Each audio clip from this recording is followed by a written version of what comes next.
Hello, welcome back. Today we are starting our kind of mini unit on the coronavirus. Today I'm going to kind of give you an intro to the unit and some resources that you're going to have to go through with a little bit of an assignment. This is assignment B1. It should be all set up for you. So first of all, the coronavirus. There's a lot of things we know and don't know about it, especially from the beginning when the virus was first discovered. Pretty fascinating. We're not looking at specific things like, you know, hand washing or masks or not masks, or whether it was some kind of conspiracy or anything political or polarizing necessarily about that. That's not kind of what we're doing. We could, it'd be fun, but I feel like there's still not enough information even now to fully get a clear picture of it. But what we are doing is we're just going to look at two countries. So everybody will pick two countries eventually as we get further on into this project, and you'll be comparing them on certain criteria. And now, what these resources kind of have done for you is have you kind of look at, like, what are some of the things that we can look at? What are some of the factors that led countries to do well or not? And that's what I've tried to provide in this resource assignment. I haven't tried to give you much on hard facts about certain aspects or angles on the virus. What I've done more is, like, what are the things that we can measure? And we'll come up into that pretty soon, and I'll give you some takeaways on that after. But let's just look at what this assignment is. Now, in general words, your assignment really is to go through all of these things that I've given you and take at least three takeaways for each one. Article 1, what's 3 things I've learned? Article 2, 3 things. Video, 3 things, blah, blah, blah. And there's a couple extra things you could do at the end, but that's generally what you're doing. You're going through this and getting the main ideas of each of these. Skimming through articles, reading them, picking out the data points, maybe reading and then skimming. So you read it once and then you kind of go through and say, okay, what was the most important stuff from this? And you're going to have lots of time to do this. Don't feel like you're in a rush. I'm going to give you plenty of time. There's I think 11 resources at the minimum. So you'll have lots of time to go through them, but that's kind of what you're doing. There's a couple extra things. So let's just take a look down here, right? Assignment B1, COVID country intro and resources to study. Read all the links, watch all the videos. That's after obviously watching this. I couldn't post this video in the classroom yet because I'm making it right now. So unless I have a time machine, that's how we're going to have to roll. So read all the links, watch all the videos.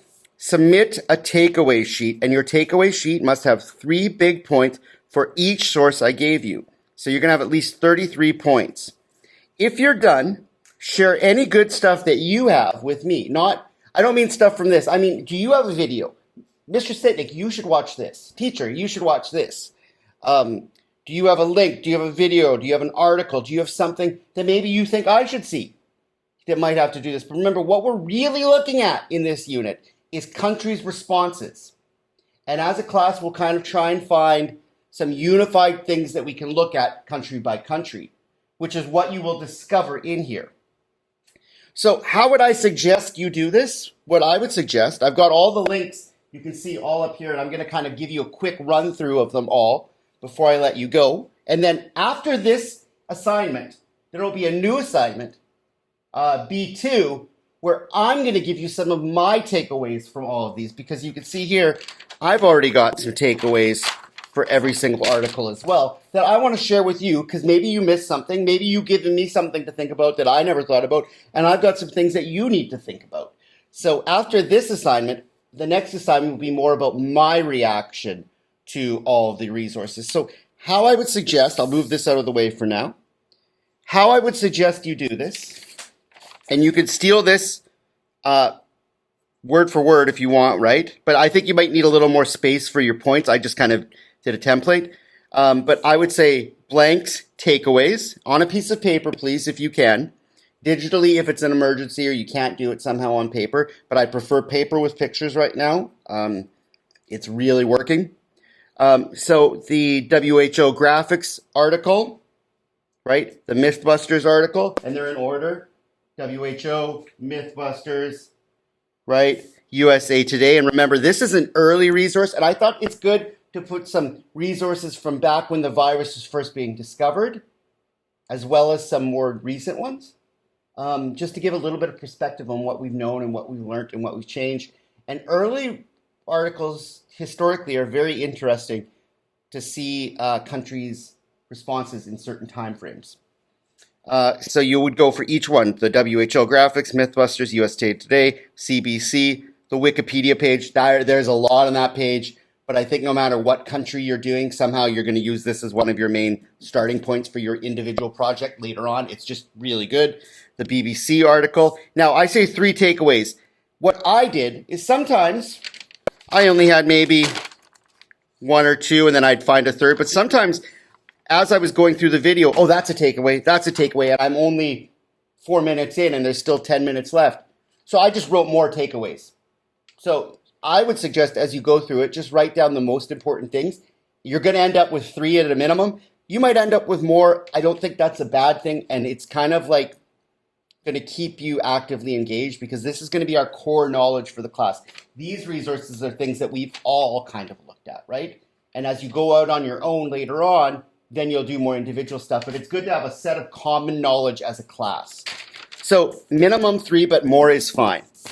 Then the ABC video, which is an older video, the CNN video, the Science Show video, the Bloomberg video, and the Vice video, which is really excellent, but it's not necessarily about countries. I just thought it was very good. And then what I have here is some other things, other resources that you don't have to do, right? There's some good podcasts, the COVID Daily podcast by NPR, and sometimes Freakonomics has a podcast that's very good. There's the Netflix series Coronavirus Explained, and maybe we'll watch that as a class one day in a spare day if we have some time. And there is the Pandemic series. And on Prime, there's a Panorama Scientific Battle episode on the coronavirus.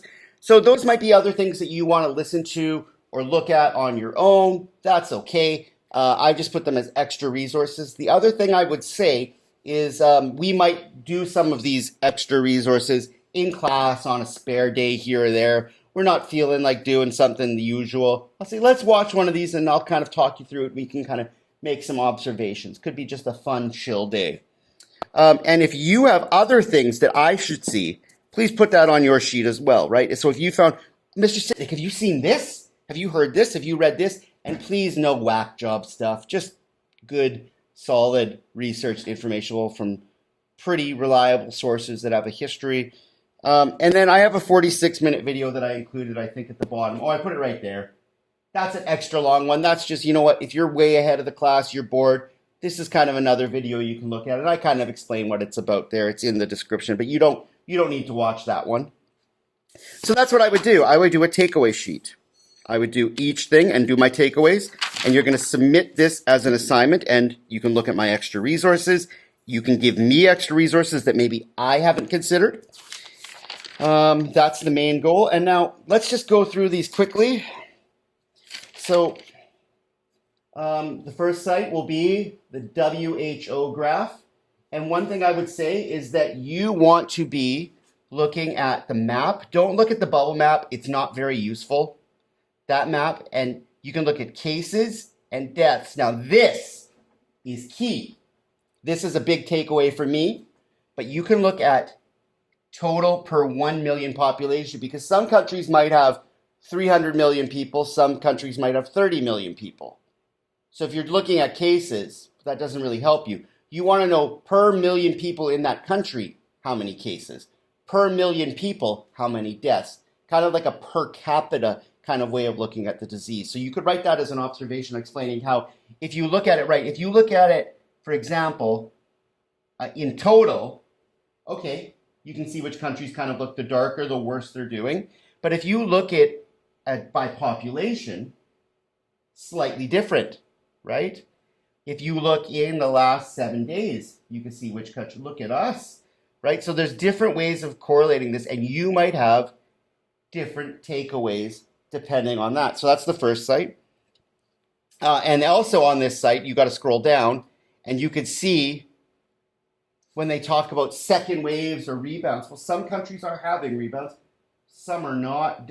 Why that might be, these might be countries or areas of the world that you want to research. You can look at their graphs case by case, and this might give you some information on like, hey, maybe this is interesting. I want to do this country and that country maybe, proposing some different ideas, looking at what's had a rebound, what hasn't, where they are within their stages of development of the virus and things like that. So there's lots you can look at there. The next one is a great article, which is just a Mythbusters article. And it says like facts. And it tells you different ways from the World Health Organization of what we know right now. And there's some great stuff in here. So I took some takeaways from that.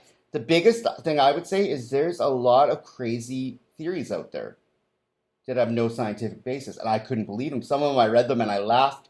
Then I Googled them a little more and I thought, oh, there's people that really think this. Okay. People drinking disinfectant. The USA Today article is right here, right? Don't worry about this video. It's not relevant. They just plug a normal up-to-date video in here. You don't need to worry about that. I'm talking about reading this. They're going through countries, right? Different Australia, there's some good stuff. Britain, right? Different parts of the world and everyone's reaction. This is one of, I would say, a core article. You should really read this. And there's going to be some big takeaways in this. In this article, one thing I would say is this is something we're going to do as a class probably when we look at our countries. The criteria we're going to study comes from this USA Today article, part of it, right? Travel, distance, restaurants and businesses being shut down, types of testing, and was there lockdowns? That's a great set of criteria, and that's kind of how they base some of their things on. This is an excellent article. The CBC article, another honestly phenomenal article, somewhat more recent, a little bit after the initial phase. Phenomenal article. The things I would say from this is remember I said lockdowns, restaurants being closed, was social distancing enforced, those criteria that we might make a chart out of for every country. Well, the other thing that the CBC article does is they say that you've got to use the 3 T's, testing, tracing, and trust. And trust meant some countries have more faith in their governments or not, so please take a look at that. I'm kind of giving you my reactions right now. The next video is going to be a little challenging for me. I might be saying some of the same stuff, but I want to get these main points over your head. If you hear it more than once, that's not a bad thing. There's the CBC article. And this is another hub, right? The Wikipedia article, national responses. This is like the meat and potatoes of what we want to do as a class. We want to pick countries within this. So this is a phenomenal resource. It's very long and it goes country by country, region by region. And it's got tons of sources and resources. So if you find your country and you find some sources, if you click on it, you're actually going to get links on other articles that you could use later. So, right, if I go China, if I clicked on this, that'd be some kind of resource. That would be a resource. That would be a resource. That would be a resource. That would be a resource. So you're going to have lots of places to find resources. This is a hub, right? Next up, let's see the BBC article. Tackling a global pandemic, and they use a similar graph there. You can see where things are rising and descending, and this is a little more realistic. What did I say about the BBC? There is no one trend. That's something I noticed. There's no one trend for how this is responding in different parts of the world, even neighboring countries. It's different for everyone. There's no guaranteed wave. There's no guaranteed second bump. There's no guarantees. It's kind of everybody on their own right now, and that's one takeaway I got from that.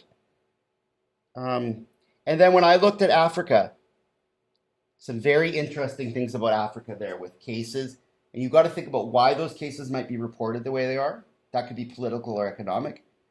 There's also the heat and moisture in the air theory with that, but take a read of that area. There's some good stuff there. And then we get on to some videos, and I just kept them YouTube videos. This is about a man that had to self-isolate, I believe, in the UK. And you can take a look at this. This is what I would call the ABC article. right? Here, the ABC video. You can take some stuff from that. There's some very good data, and one of the coolest things about this video is that the scientist talking about it says, you know what? All these countries are doing things differently, but guess what? That could actually help us long term, because if everybody's trying different things, it's almost like we have different studies in every country, and we are going to learn what works. Now, of course, that's experimenting with human lives in a way, but we will take the data we can get from this. Next up, the CNN video, and it's more of an international CNN, and it gets better as it gets a little bit further on. Of course, there's always a little bit of an American spin, but some things we're talking about is the way that New Zealand handled it versus America, the trust in government. It's a great starting point video, and then they talk about masks in different cultures and perceptions of that, which I thought was interesting. Next up, we've got the SciShow video here. I don't want to know about your ad. Sorry about that. But you'll find that one. It's right here. It's the science show. You can see. Anything about that? Oh, lots of stuff about asymptomatic stuff. And something really cool in this one is batch testing. If you can understand batch testing and why it's easier and faster and cheaper and uses less tests, you're doing good stuff in this class. Batch testing is a really interesting theory and a different way of approaching testing. The Bloomberg article, or the Bloomberg video, sorry. I don't like that they're all auto-playing on me. This guy just looks like a business Bloomberg guy. Pretty funny. They talk about temperature, humidity. There's 5 countries that they give a lot of info at. Maybe one of those countries would be one of the countries you want to choose. I'd like everybody to have different countries, though, so that'll be hard to manage as a class. And the Vice video, this is very up to date, pretty recently. And this isn't about different countries necessarily. This is more of a, like, here's what we don't know, which I think is just as important as what we do know. I thought this is a great general video. So you'll get some great takeaways from this. They might not be connected to different countries necessarily, but this is a phenomenally new video, and I think they're going to be updating it every month as they learn more and have more questions, because I love the way the doctors and experts and scientists talk about, we know this, we have a good range of data on this we really don't know, symptomatic, asymptomatic, age rates, long-term implications, fascinating stuff. This is just a good video. So once again, your assignment is to do blank names, so put your name like Mr. Sitnik's takeaways, and for every article, 3 or more takeaways, right? And you'll go through all the resources, and of course after that you will submit a picture of this, and we will be on our way to looking at my reactions after this. And like I said, you will have lots of time to do this, so don't rush through this. Don't skim and just try and write the first 3. Take your time. You are going to have lots of time to do this. We're not moving too fast in this class. Don't panic. Take your time and do quality work. I will see it. All right. Well, we'll see you soon, and I'll give you some of my reactions after. Good luck. Take care. Be safe.